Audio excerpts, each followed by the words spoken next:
പക്ഷേ ഇവിടെ പ്രശ്നം 22 ദിവസം മാത്രമാണ്. 26 ദിവസം അവർ വർക്ക് ചെയ്യുന്നില്ല. 22 ദിവസങ്ങളിൽ മാത്രമാണ്.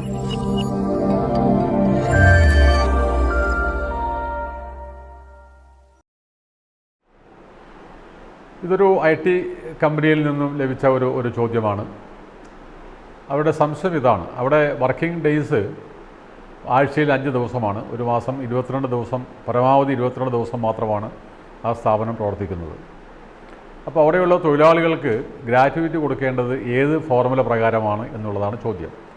കാരണം നമുക്കെല്ലാവർക്കും അറിയാം, നമ്മൾ ഗ്രാറ്റുവിറ്റി കണക്ക് കൂട്ടുന്നത് ഒരു തൊഴിലാളിയുടെ ഏറ്റവും അവസാനം വാങ്ങിയ വേതനത്തെ, ഇത് ബേസിക് പ്ലസ് ഡി, അതാണ് നമ്മൾ വേതനം എന്ന് പറയുന്നത്. ആ വേതനത്തെ 26 കൊണ്ട് ഹരിക്കുകയും അതിനെ 15 കൊണ്ട് ഗുണിച്ചുകൊണ്ടാണ് ഒരു വർഷത്തെ സർവീസിനുള്ള ഗ്രാറ്റുവിറ്റി കണക്ക് കൂട്ടുന്നത്.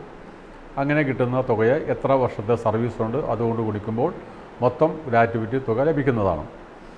പക്ഷേ ഇവിടെ 26 എന്നുള്ള 26 വർക്കിംഗ് ഡേയ്സാണ് നമ്മൾ 26 കൊണ്ട് ഹരിക്കാൻ കാരണം.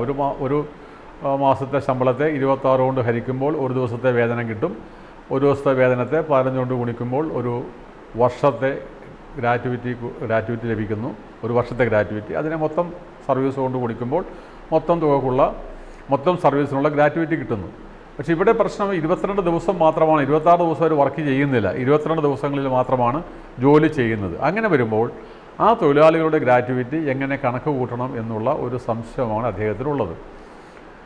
ഇവിടെ നമ്മൾ മനസ്സിലാക്കേണ്ട ഒരു കാര്യം, നമ്മൾ ഗ്രാറ്റുവിറ്റി കണക്ക് കൂട്ടുന്നത് പേയ്മെൻറ്റ് ഓഫ് ഗ്രാറ്റുവിറ്റി ആക്ടിലെ പ്രൊവിഷൻസ് പ്രകാരമാണ്. അപ്പോൾ പേയ്മെൻറ്റ് ഓഫ് ഗ്രാറ്റുവിറ്റി ആക്ടിൽ കൊടുത്തിരിക്കുന്ന പ്രൊവിഷൻ ഗ്രാറ്റുവിറ്റി കണക്ക് കൂട്ടുന്നതിന് പ്രതിമാസ ശമ്പളത്തെ 26 കൊണ്ട് ഹരിക്കണമെന്നുള്ളതാണ്. 26 കൊണ്ട് ഹരിച്ചിട്ട് 15 കൊണ്ട് ഗുണിച്ചിട്ടാണ് ഒരു വർഷത്തെ സർവീസിനുള്ള ഗ്രാറ്റുവിറ്റി കണക്ക് കൂട്ടുന്നത്. അപ്പോൾ 22 ദിവസത്തെ